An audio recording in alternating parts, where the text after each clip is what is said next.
Urdu audio books .com پر آپ سن رہے ہیں سیرت سرور عالم صلی اللہ علیہ وآلہ وسلم، جلد دوئم، تالیف مولانا سید ابو العلا مودودی، آواز وجیح احمد صدیقی، پروڈیوسر اظہر نیاز۔ باب ششم، فصل پنجم، حصہ 4، قوم عاد اور حضرت ہود علیہ السلام۔ عرب کی مشہور قوم عاد، جس سے اہل عرب کا بچہ بچہ اس زمانے میں واقف تھا، جس کے متعلق لوگ یہ بھی جانتے تھے کہ وہ خدا کے عذاب سے تباہ ہوئی تھی، اس کے بارے میں قرآن نے بتایا کہ شرک و بت پرستی کے ساتھ اس کے اندر کیا اخلاقی عیوب پائے جاتے تھے۔ سورہ حامیم سجدہ میں ہے کہ انہوں نے زمین میں حق کے بغیر تکبر کیا اور کہا کون ہے ہم سے زیادہ زوراور۔ آیت 15۔ سورہ فجر میں ہے کہ انہوں نے دنیا میں بڑی سرکشی دکھائی اور بہت فساد برپا کیا۔ آیات 6 تا 12۔ سورہ شعراء میں ہے کہ حضرت ہود علیہ السلام نے ان سے فرمایا، یہ تمہارا کیا ڈھنگ ہے کہ ہر اونچے مقام پر لا حاصل ایک یادگار عمارت بنا ڈالتے ہو اور بڑے بڑے قصر تعمیر کرتے ہو، گویا تمہیں ہمیشہ رہنا ہے، اور جب کسی پر ہاتھ ڈالتے ہو جبار بن کر ڈالتے ہو۔ آیات 128 تا 130۔ سورہ ہود میں ہے کہ انہوں نے ہر جبار دشمن حق کے حکم کی پیروی کی۔ آیت 59۔ حضرت ہود علیہ السلام نے ان کو سمجھانے کی جتنی کوششیں کیں، ان سب کا جواب وہ تمرد اور عناد اور مخالفانہ چالوں ہی کے ساتھ دیتے چلے گئے، حتیٰ کہ حضرت نوح علیہ السلام کی طرح انہیں بھی اپنی قوم سے کہنا پڑا، تم سب مل کر میرے خلاف اپنی کرنی میں کوئی کسر اٹھا نہ رکھو اور مجھے ذرا مہلت نہ دو۔ میرا بھروسہ اللہ پر ہے جو میرا رب بھی ہے اور تمہارا رب بھی، کوئی جاندار ایسا نہیں جس کی چوٹی اس کے ہاتھ میں نہ ہو۔ سورہ ہود آیات 55 تا 56۔ آخر کار انہوں نے خدا کے پیغمبر سے کہہ دیا کہ اگر تو سچا ہے تو لے آ وہ عذاب جس سے تو ہمیں ڈراتا ہے۔ پھر جب وہ عذاب سامنے آتا نظر آیا تو وہ بیوقوف یہ سمجھے کہ یہ بادل ہے جو ہماری وادیوں کو سیراب کرے گا، مگر وہ ایک تباہ کن آندھی تھی جس نے ہر چیز کو تباہ کر کے رکھ دیا۔ سورہ الاحقاف آیات 22 تا 25۔ سمود اور حضرت صالح علیہ السلام۔ عاد کے بعد سمود عرب کی اقوام قدیمہ میں سے مشہور ترین قوم تھی، جس کے چھوڑے ہوئے آثار پورے شمالی حجاز میں پھیلے ہوئے تھے اور اب تک پھیلے ہوئے ہیں۔ قریش کے تجارتی قافلے ان پر سے گزرتے ہوئے شام کی طرف جاتے تھے۔ یہ بھی سب کو معلوم تھا کہ ایک خوفناک زلزلے نے اس قوم کو تباہ کیا، جس کے اثر سے اس علاقے کے پہاڑ آج تک کھیل کھیل ہو رہے ہیں۔ قرآن میں بتایا گیا کہ اس قوم نے خدا سے بغاوت کر کے صرف شرک و بت پرستی ہی کا جرم نہیں کیا تھا، بلکہ خدا کی زمین میں سرکشی اور فساد کا طوفان بھی برپا کیا تھا۔ سورہ الفجر آیات 6 تا 12۔ سورہ الاعراف آیت 74۔ اس کے سردار حد سے گزرے ہوئے مفسد لوگ تھے جن کے ہاتھوں کوئی اصلاح کا کام نہ ہوتا تھا۔ سورہ شعراء آیات 151 اور 152۔ وہ اپنے عیش اور اپنی شان دکھانے کے لیے میدانی علاقوں میں قصر اور پہاڑوں کو تراش تراش کر عمارتیں بناتے تھے۔ سورہ الاعراف آیت 74۔ سورہ الشعراء آیت 149۔ یہ ایک بگڑے ہوئے معاشرے کی خصوصیت ہوتی ہے کہ ایک طرف غریب لوگ سر چھپانے کو ڈھنگ کی جگہ تک نہیں پاتے اور دوسری طرف بڑے لوگ شاندار محل تعمیر کرتے ہیں۔ ان بڑے لوگوں کے نزدیک حضرت صالح علیہ السلام اس لیے ایمان لانے کے قابل نہ تھے کہ ان پر غریب لوگ ایمان لائے تھے۔ سورہ الاعراف آیات 75 اور 76۔ حضرت صالح علیہ السلام نے جب ان کو خدا پرستی کی دعوت دی اور ظلم و فساد اور عیش پرستی سے روکا تو ان کے 9 بڑے بڑے مفسد قبائلی جتھا داروں نے آپس میں مشورہ کیا اور کہا خدا کی قسم کھا کر فیصلہ کر لو کہ رات کو صالح علیہ السلام اور اس کے گھر والوں پر شبخون ماریں گے، پھر صالح کے ولی یعنی ان کے قبیلے کے سردار سے کہہ دیں گے کہ ہم اس خاندان کی ہلاکت کے موقع پر موجود نہ تھے اور ہم بالکل سچ کہہ رہے ہیں۔ سورہ نمل آیت 48 اور 49۔ لیکن اللہ تعالیٰ نے ان کی اس چال کو ناکام کر دیا۔ انہوں نے حضرت صالح سے معجزے کا مطالبہ کیا اور ان کے اپنے مطالبے ہی پر اللہ تعالیٰ نے ایک اونٹنی ان کے سامنے لا کر رکھ دی، جس کا وجود خود ایک صریح معجزہ تھا۔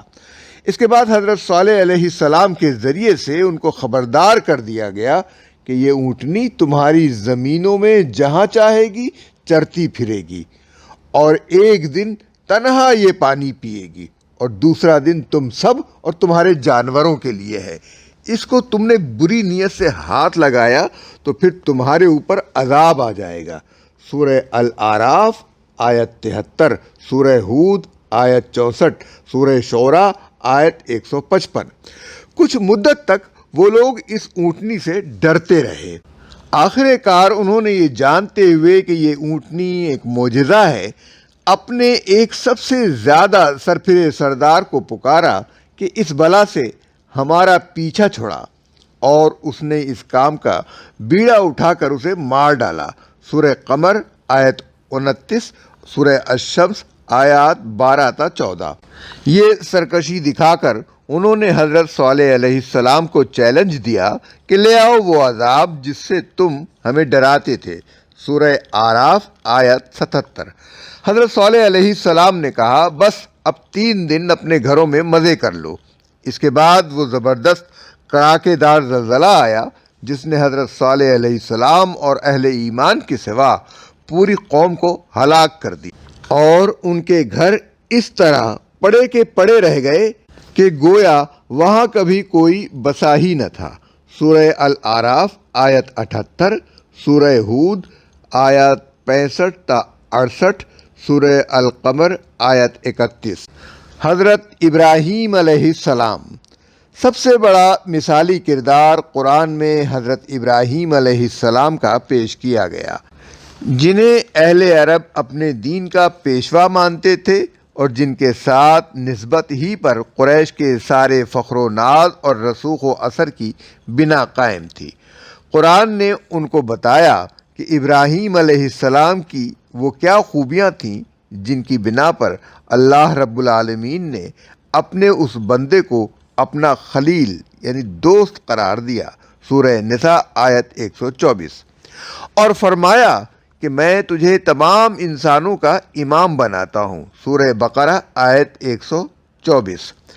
ان پر جب یہ حقیقت منکشف ہو گئی کہ اللہ کے سوا کوئی رب اور الہ نہیں ہے اور ان کا باپ اور ان کی قوم سب گمراہ ہیں، تو انہوں نے باپ دادا کی اندھی تقلید کو چھوڑنے اور اپنے قومی مذہب کو ترک کر دینے اور بالکل یکسو ہو کر صرف خالق ارض و سما کی بندگی اختیار کر لینے میں ایک لمحے کی دیر بھی نہیں کی، اور صرف اپنی جگہ خالص خدا پرست بن کر رہ نہیں گئے، بلکہ علل اعلان اپنے باپ اور اپنی قوم کے لوگوں سے کہہ دیا میں تمہارے اس دین شرک سے بیزار ہوں اور میرے نزدیک تم صریح گمراہی میں پڑے ہوئے ہو۔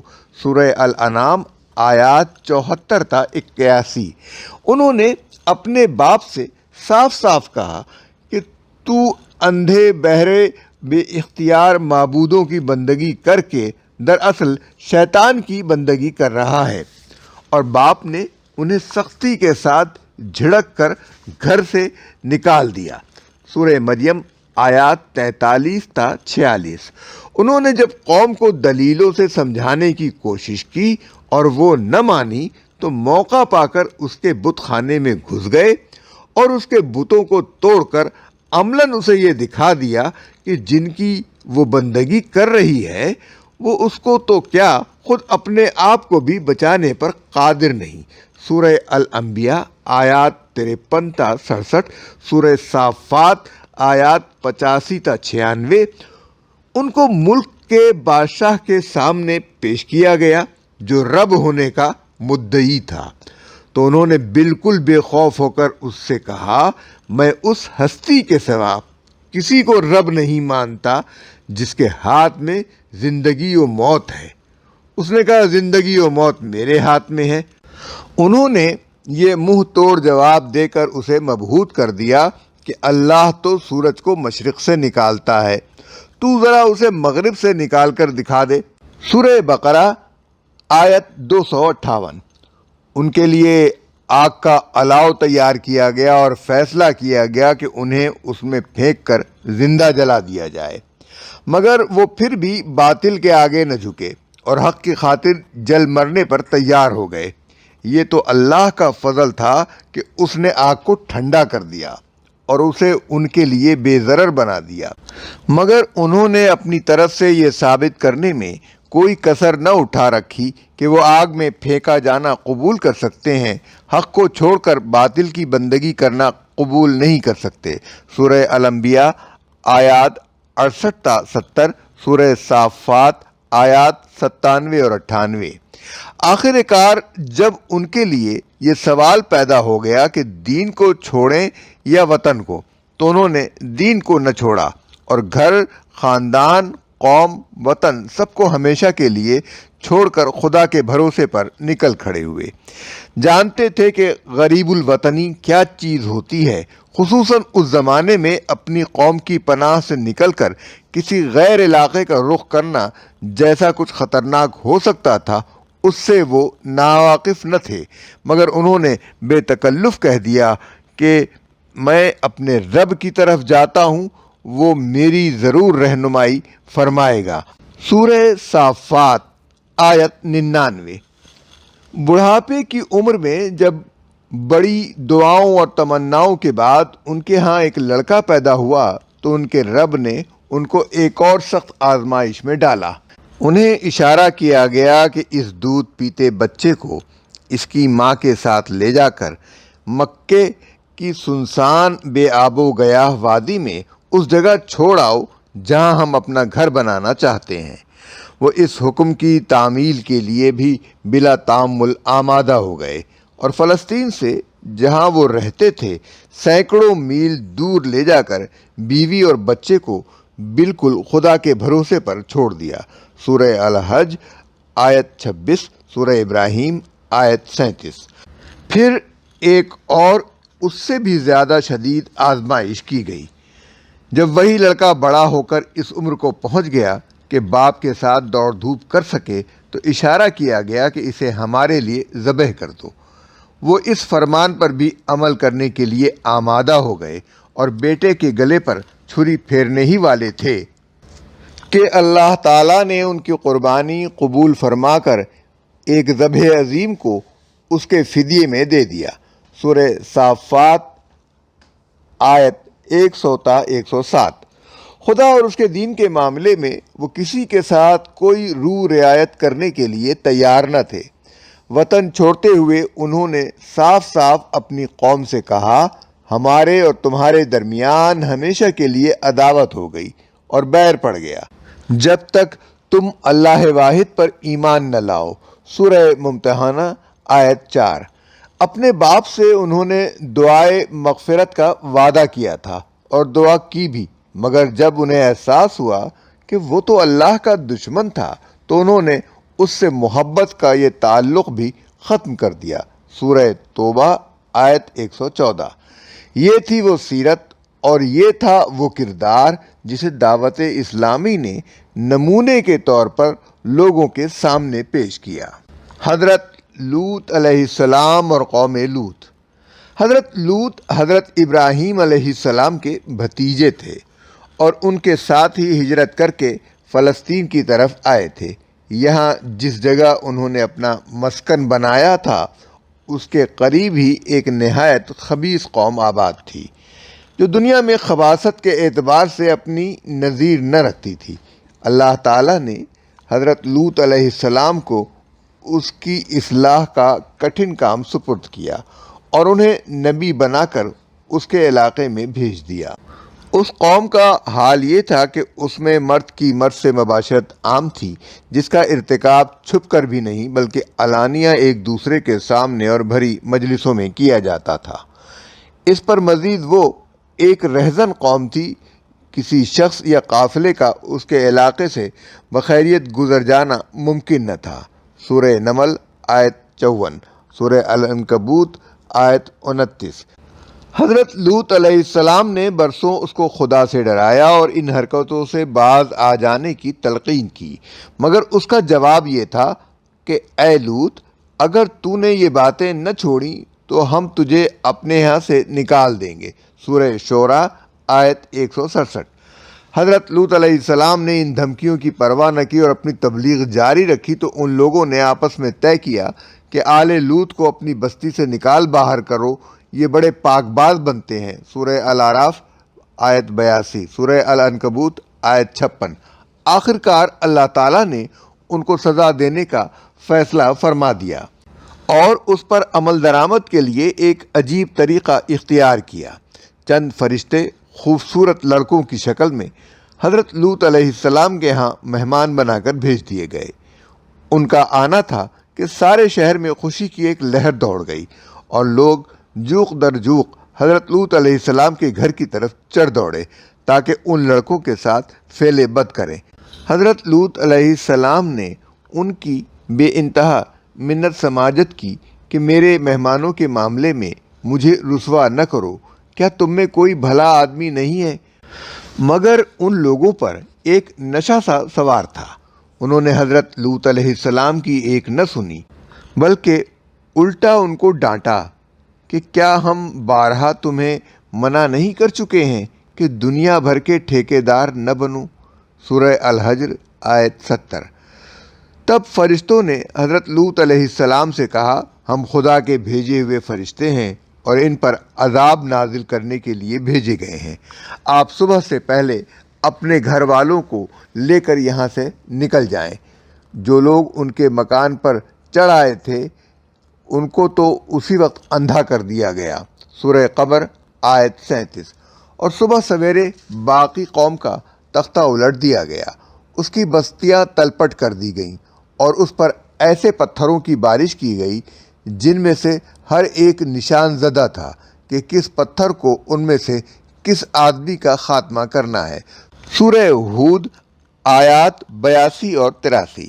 یہ ایسی بدبخت قوم تھی کہ اس کے پورے علاقے میں ایک حضرت لوط علیہ السلام کے گھر کے سوا کسی با ایمان کا گھر نہ پایا جاتا تھا۔ سورہ زاریات آیت 36۔ اور اس ایک گھر میں بھی خود حضرت لوط علیہ السلام کی بیوی بے ایمان تھی، جس کے متعلق ان کو حکم دیا گیا کہ اسے ساتھ نہ لے جاؤ کیونکہ اسے بھی مبتلا عذاب ہونا ہے۔ سورہ ہود آیت 81۔ قرآن میں یہ قصہ جگہ جگہ بیان کر کے لوگوں کو بتا دیا گیا کہ ایک بدکردار قوم کیسی ہوتی ہے اور اس کا انجام کیا ہوتا ہے، اور اللہ تعالیٰ کے پیغمبروں نے کیسے کیسے سخت حالات میں کام کیا ہے۔ قصہ یوسف علیہ السلام۔ اس کے بعد تاریخی اعتبار سے حضرت یوسف علیہ السلام کے قصے کی باری آتی ہے، جس پر ایک پوری سورہ قرآن میں نازل کر کے اچھے اور برے کردار ایک دوسرے کے بالمقابل پیش کر دیے گئے۔ اس میں ایک طرف برادران یوسف کا کردار ہے، جنہوں نے صرف اس لیے کہ والد ماجد حضرت یعقوب علیہ السلام اپنے کمسن بیٹے یوسف سے زیادہ محبت کرتے ہیں، آپس میں طے کیا کہ ان کو قتل کر دیں یا کہیں پھینک دیں اور اس کے بعد صالح لوگ بن جائیں۔ باپ کو دھوکہ دے کر بھائی کو سیر و تفریح کے بہانے لے گئے، اس کو اندھے کنویں میں ڈال دیا، پھر جھوٹ موٹ کا خون اس کی قمیص پر لگا کر لے آئے اور باپ سے کہا کہ اسے بھیڑیے نے پھاڑ کھایا۔ اس تجارتی قافلے والوں کا کردار ہے جنہوں نے حضرت یوسف علیہ السلام کو اندھے کنویں میں پایا تھا۔ انہوں نے اس مظلوم بچے کو اپنے لیے مال تجارت بنا لیا اور مصر لے جا کر بیچ ڈالا۔ عزیز مصر کی بیوی کا کردار ہے جس کے شوہر نے حضرت یوسف علیہ السلام کو خریدا تھا اور جس کے گھر میں پل کر وہ جوان ہوئے تھے۔ اس کی بے شرمی کا حال یہ تھا کہ اس نے ان کو گناہ کی دعوت دی، وہ انکار کر کے بھاگے تو ان کا پیچھا کیا، عین اس موقع پر اس کا شوہر آ گیا تو الٹا ان پر الزام لگایا کہ وہ اس کی عصمت خراب کرنا چاہتے تھے۔ اس کا جھوٹ جب صریح طور پر ثابت ہو گیا اور شہر کے اونچے طبقوں کی عورتوں میں اس کے عشق کا چرچا ہونے لگا تو اس نے انہیں اپنے ہاں دعوت پر بلا کر حضرت یوسف کو ان کے سامنے یہ بتانے کے لیے پیش کیا کہ ایسے حسین جوان پر میں مر نہ مٹتی تو اور کیا کرتی، اور بے تکلف بھری مجلس میں کہا اگر یہ میرے ساتھ ناجائز تعلق پر راضی نہ ہوا تو میں اسے قید کرا دوں گی۔ مصر کے اونچے طبقے کی عورتوں کا کردار ہے جنہوں نے اس محفل میں حضرت یوسف علیہ السلام کا حسن دیکھ کر اب ہاتھ کاٹ لیے تھے، وہ بھی ان کے پیچھے پڑ گئیں اور انہیں اپنی طرف مائل کرنے کی کوشش کرنے لگیں۔ مصر کے حاکموں کا کردار ہے جنہوں نے اپنی عورتوں کے اخلاقی بگاڑ کی سزا الٹی حضرت یوسف کو دی اور بے قصور انہیں قید کر کے برسوں جیل میں ڈالے رکھا۔ دوسری طرف حضرت یوسف علیہ السلام کا کردار ہے جس میں اخلاق کی پاکیزگی کا ایک سے ایک بہتر نمونہ سامنے آتا ہے۔ انہوں نے قید ہو جانا گوارا کر لیا مگر اپنے دامن کو گناہ سے داغدار کرنا گوارا نہ کیا۔ اس پر بھی انہیں اپنے تقویٰ کا کوئی زوم لاحق نہ ہوا، بلکہ انہوں نے بڑی عاجزی کے ساتھ اللہ تعالیٰ سے دعا کی کہ اے میرے پروردگار، قید مجھے اس چیز سے زیادہ محبوب ہے جس کی طرف یہ لوگ مجھے دعوت دے رہے ہیں، اور اگر تو نے ان عورتوں کی چالوں کو مجھ سے دفع نہ کیا تو میں ان کی طرف جھک پڑوں گا اور جاہلوں میں شامل ہو رہوں گا۔ انہوں نے جیل میں بھی خدا کے بندوں کو واعظ و نصیحت کر کے راہ راست دکھانے کی کوشش کی اور تبلیغ حق کا کوئی موقع ہاتھ سے نہ جانے دیا۔ اس کا صرف ایک واقعہ سورہ یوسف میں آیت 36 سے 40 تک بیان کیا گیا ہے، جس سے معلوم ہوتا ہے کہ اپنی قید کے اس طویل زمانے میں وہ کس طرح دعوت اللہ کا فریضہ ادا کرتے رہے۔ پھر جب بادشاہ مصر کے ایک خواب کی تعبیر انہوں نے دی اور بادشاہ نے اس سے متاثر ہو کر انہیں رہا کرنا اور اپنے پاس بلانا چاہا تو انہوں نے اس وقت تک رہائی قبول نہ کی جب تک عزیز مصر کی بیوی اور اس کے ساتھ کی دوسری عورتوں نے ان کی پاک دامنی اور خود اپنے قصوروار ہونے کی شہادت نہ دے دی۔ اس کے بعد وہ دور آیا جب مصر میں انہیں شاہانہ اقتدار حاصل ہو گیا۔ اس زمانے میں ان کے وہی بھائی جنہوں نے ان کو اندھے کنویں میں پھینکا تھا ان کے پاس بار بار غلہ مانگنے کے لیے آتے رہے، اور وہ جو انہیں غلہ دیتے رہے، ایک مرتبہ بھی ان کے دل میں خیال نہ آیا کہ ان سے اس ظلم کا بدلہ لیں جو انہوں نے ان کے ساتھ کیا تھا۔ اول تو یہ بھائی اس بات سے ناواقف تھے کہ مصر کے جس فرما روا سے وہ غلہ حاصل کر رہے ہیں وہ کون ہے، اور صرف حضرت یوسف علیہ السلام ہی ان کو پہچان رہے تھے۔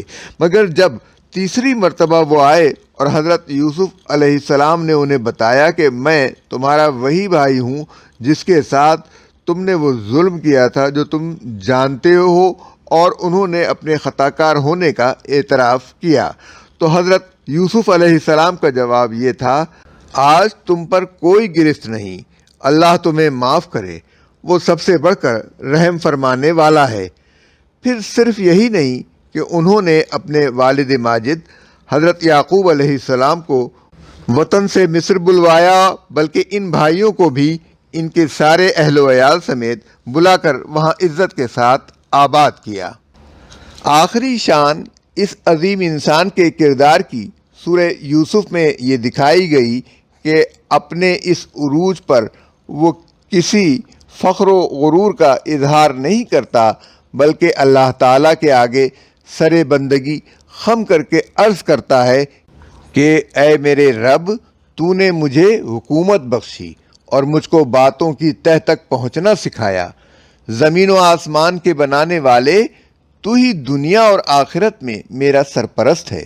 میرا خاتمہ مسلم فرما بردار کی حیثیت سے کر اور مجھے صالحین کے ساتھ ملا۔